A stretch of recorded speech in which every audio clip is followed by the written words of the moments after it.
Tynan Portillo presents. Featuring the works of Edgar Allan Poe and the best horror stories from the 19th century.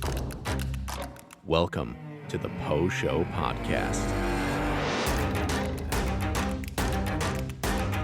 Music and narration by Tynan Portillo. Please see trigger warnings in this episode description.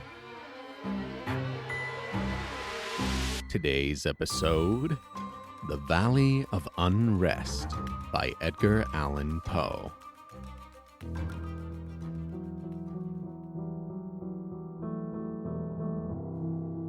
Once it smiled a silent dell where the people did not dwell. They had gone unto the wars, trusting to the mild-eyed stars nightly from their azure towers, to keep watch above the flowers, in the midst of which all day the red sunlight lazily lay. Now each visitor shall confess the sad valley's restlessness. Nothing there is motionless, nothing save the airs that brood over the magic solitude. By no wind are stirred those trees that palpitate like the chill seas around the misty Hebrides. By no wind those clouds are driven that rustle through the unquiet heaven uneasily, from morn till even, over the violets there that lie in the myriad types of the human eye, over the lilies there that wave and weep above a nameless grave. They wave. From out their fragrant tops, external dews come down in drops. They weep. From off their delicate stems, perennial tears descend in gems.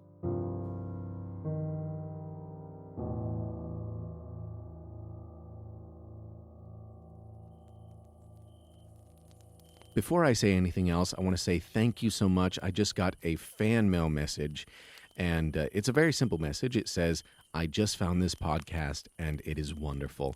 Thank you so much for that message. I really appreciate it, and I'm so glad that you're enjoying the podcast. And if you want to text the podcast and say anything or request a story, you can just hit the text the show link in this episode description.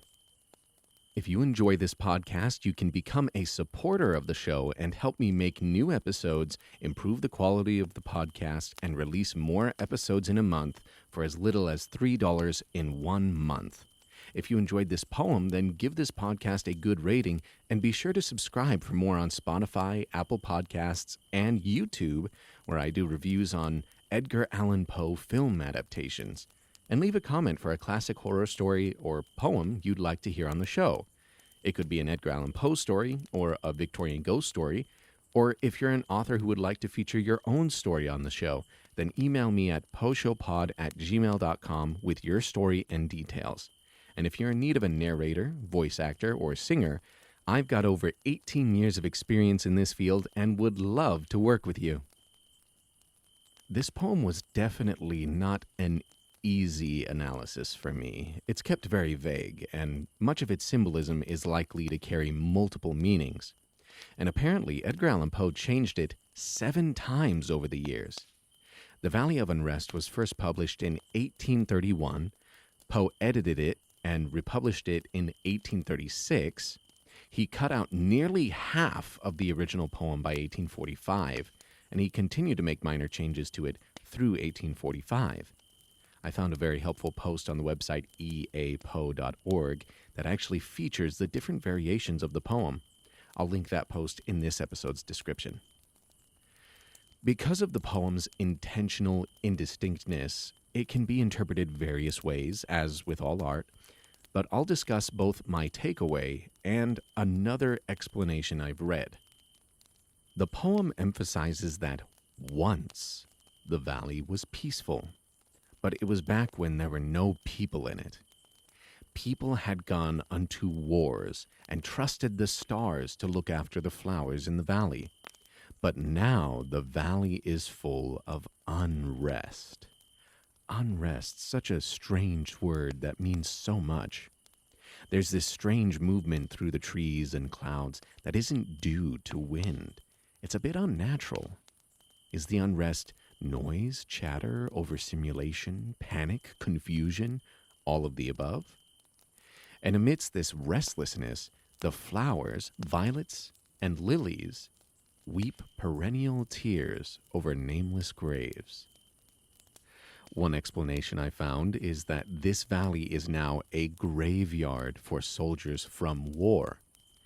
This is quite likely because the poem was initially inspired by a story from Scotland's Battle of Rullion Green in 1666. Rumor has it that a man named Adam Sanderson found a soldier from the battle and buried him at the top of Black Hill.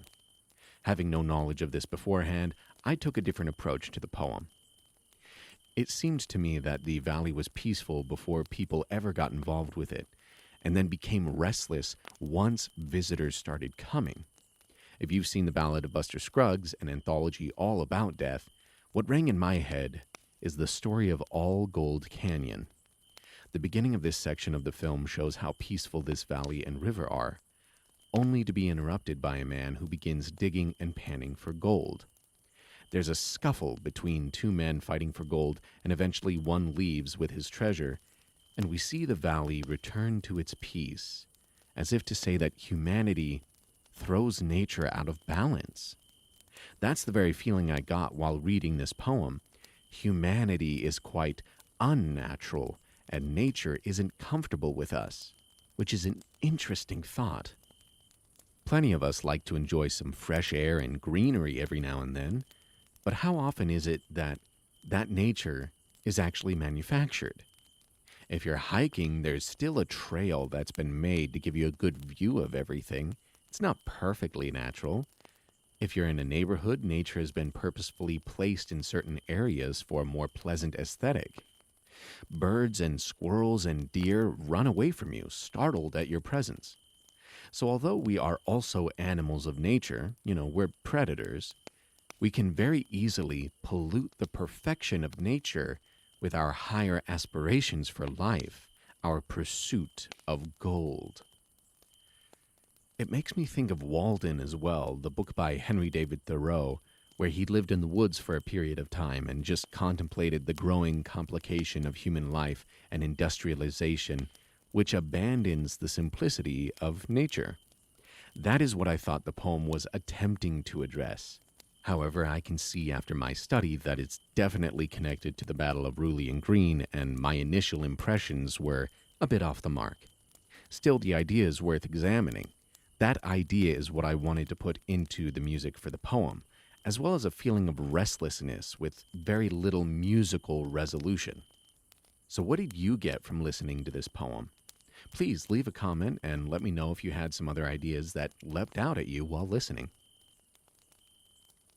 Thank you for listening to this episode of The Poe Show.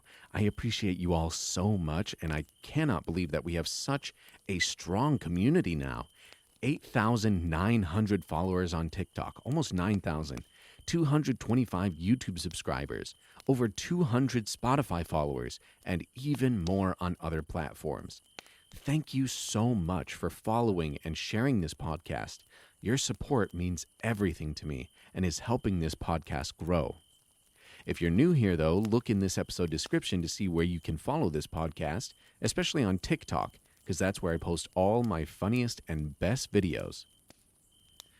Well, that's all for now, but you'll hear from me again in the next episode on The Poe Show.